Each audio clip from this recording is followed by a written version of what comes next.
किसान भाइयों, आप सभी का स्वागत है। हमारे किसान नीटू राजपूत जी ने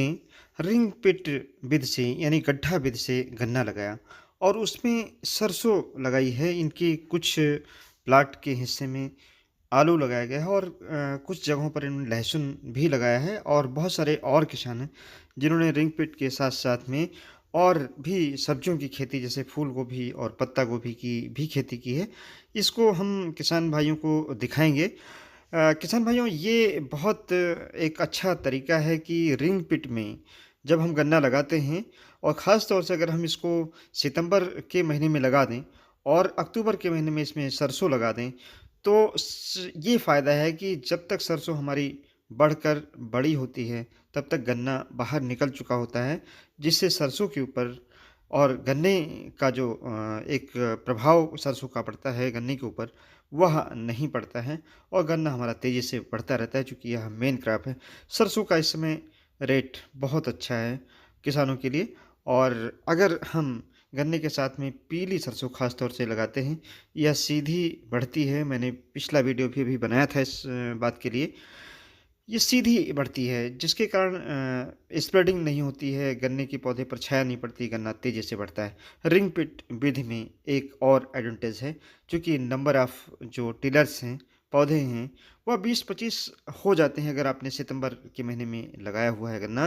तो ऐसी दशा में ये फ़ायदा है कि सरसों गन्ने के ऊपर कोई भी एडवर्स इफ़ेक्ट नहीं डाल पाती है। किसान भाइयों, अगर इस विधि से आपको गन्ना लगाना है, चूँकि अभी फरवरी का महीना है जिसमें आप गन्ना लगा पाएँगे, मार्च के महीने में लगा पाएँगे और उसके साथ में सफसली खेती भी लगाएँगे। तो ऐसी दशा में पिट से पिट की जो दूरी है वह 4 फीट कर लें और लाइन से जो लाइन की दूरी है, पिट के बीच में जो दूरी है, वह 5 फीट कर लें और एक पिट में ज़्यादा से ज़्यादा 12 गन्ने के जो सिंगल बड के टुकड़े हैं, उनका प्रयोग करें और पिट का जो साइज़ है वह 60 से 70 सेंटीमीटर का डायमीटर रखें। साथ ही में जो गहराई है वह 30 सेंटीमीटर रखें। पिट से छोटी-सी पतली-सी नाली काट कर जोड़ दें ताकि जो सिंचाई है वह पिट की केवल होती रहे और सरसों में या जो दूसरी फसलें हम लगाए हुए हैं उसमें पानी फ्लड इरिगेशन के माध्यम से ना लगनी पाए, बल्कि उसमें छोटी-सी नाली आप बना सकते हैं जिससे सिंचाई आसानी से हो पाएगी। अब यह ऐसा एक समय है जिसमें हम अगर अच्छी प्रजातियों का चुनाव कर लें गन्ने की और सरसों की, जैसे सरसों में हमने अभी कल भी बताया आपको पीताम्बरी है या गोल्डी है, महको उल्लास एक बहुत अच्छी प्रजाति है जो सरसों की है, ख़ास तौर से पीली सरसों की, इसको आप लगा सकते हैं। अभी फरवरी के महीने में फिर आप इंटरक्रॉपिंग कर पाएँगे। मेरी ये सलाह है किसान भाइयों से कि अगर गन्ने के साथ आप उड़द और मूँग की खेती के अलावा अगर सब्जियों की खेती ख़ास तौर से अगर भिंडी आपको लगानी है, तो उसको जनरेट करके हमारी जो पॉली ट्रे हमने पहले दिखाई हैं, उसमें जनरेट करके और अर्ली फरवरी में लगा सकते हैं या लेट जनवरी में भी लगा सकते हैं। जो 40 से 45 दिन में ऐसी भिंडी की प्रजातियाँ आ रही हैं, जो काफ़ी छोटी हैं और उनको अगर आप लगाते हैं तो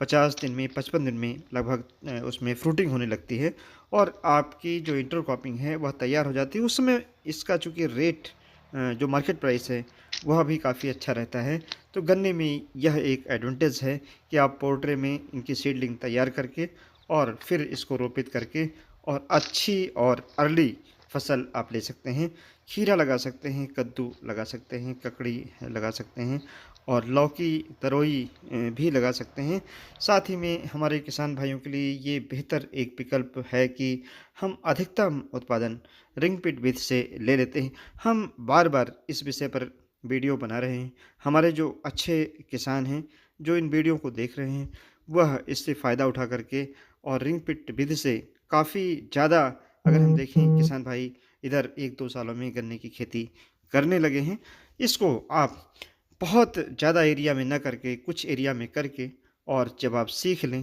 तब अपने जो ज़्यादा गन्ने का क्षेत्रफल है, उसमें इसको आप अपना सकते हैं। गन्ने के साथ अभी हम आगे एक वीडियो और बनाएँगे, जिसमें गन्ने के साथ आलू की खेती जो हमारे किसान नीटू राजपूत जी ने किया है, उसको आपको दिखाएँगे और हमारे ऐसे किसान भाई जो गन्ने में जब इन सहफसली खेती को करते हैं,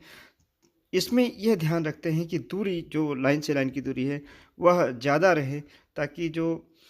हमारा छोटा ट्रैक्टर है या पावर टिलर है, इससे हमारी जो निराई-गुड़ाई का काम है, यहाँ पर आप देखें कि अगर सरसों है या आलू लगा हुआ है, तो इसकी निराई-गुड़ाई बाद में होनी बहुत ज़रूरी है। आलू की अगर खुदाई आपको करनी है, अगर रोटावेटर आप चला देते हैं, तो आलू अपने आप खुद जाता है नीचे, बाद में उसको आप कलेक्ट कर सकते हैं या पोटैटो डिगर भी आप यूज़ कर सकते हैं। एक बेहतर विकल्प यह भी है कि अगर फरवरी-मार्च में आपको इंटरक्रॉपिंग नहीं करनी है, तो ऐसी दशा में आप ढैंचा लगा सकते हैं और ढैंचे को पलट करके गन्ने में हरी खाद के रूप में इसका प्रयोग कर सकते हैं, जिससे गन्ने की उत्पादकता जो करंट फसल है हमारी, उसकी तो बढ़ेगी, साथ ही में जो आने वाली फसलें हैं, उसमें बैलेंस न्यूट्रिशन मिल पाएगा, यानी नाइट्रोजन, फास्फोरस, पोटाश,